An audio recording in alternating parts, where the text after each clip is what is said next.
Walang tita-tita sa pamangkin na may pagnanasa. Ako po si Charlene, taga Pasig, 35 years old. May asawa kong security guard si Alvin. Maagang nabuntis yung anak naming babae, kaya dun siya tumutuloy sa bahay ng boyfriend niya. Kaya ako lang ang mag-isa sa bahay nun. Pero last year, pinatuloy ni Alvin sa bahay ang pamangkin niyang si Kenneth. 19 lang si Kenneth. Lumuwas siya dito para magtrabaho. Pero ilang buwan din siyang nakatenga dahil mahirap mamasukan sa panahon ngayon. Pero okay lang kasi kahit papano, hindi na ako nag-iisa sa bahay. Isang araw yung nagbibihis ako. Biglang pumasok si Kenneth sa pinto. Nagulat ako kasi nakita niya ang hindi dapat makita. Pero nagsorry naman siya. Kukunin niya daw yung maruruming damit para isabay sa labahan. Inabot ko sa kanya yung mga damit. Naalala ko, nandun pala yung kakagamit ko lang na panloob. Kukunin ko na sana kasi nahihiya akong makita yun ni Kenneth. Lalapit sana ako sa kanya pero napansin ko na inaamoy-amoy niya yung pang-ibaba ko.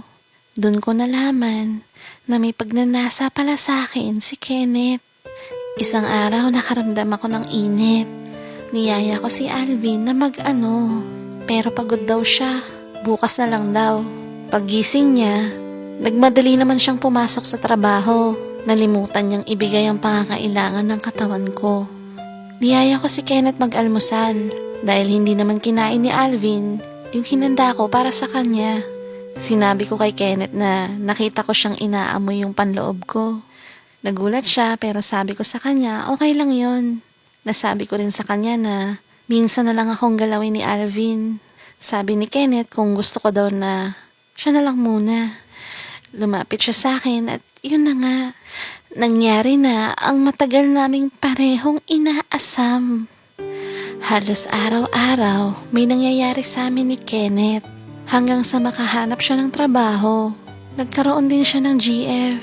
Ang problema ko, pareho na sila ni Alvin na walang oras sa akin. Ano po bang maa-advise niyo? Hanap ka na lang ng ibang pamangkin para may kasama ka sa bahay.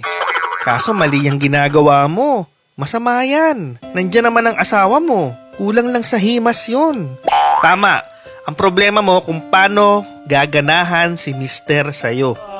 Gawin mo, maligo ka muna. Tapos, sayawan mo siya. Sa una, nakatwalya. Tapos maya-maya, wala nang twalya. Dapat bukas ang ilaw ha. Tapos mag-twerk ka sa harapan niya. Ewan ko na lang kung tutulugan ka pa ng asawa mo. Tsaka na lang siya matutulog kapag tapos na. Sa mga nanonood ngayon, i-comment nyo lang sa baba kung ano ang mapapayo nyo kay Charlene. And don't forget to share ang video na to. Ako po si Sir Rex at kita-kits sa next video. Rextions, appear! Uy, ito nga pala yung boss ko, si Potpot. Sabi niya, i-follow nyo daw tong page ko. Kung hindi, sisibakin niya ako dito sa trabaho. I-follow nyo na at i-share nyo yung mga video ha, para hindi na ako pagalitan ng boss ko.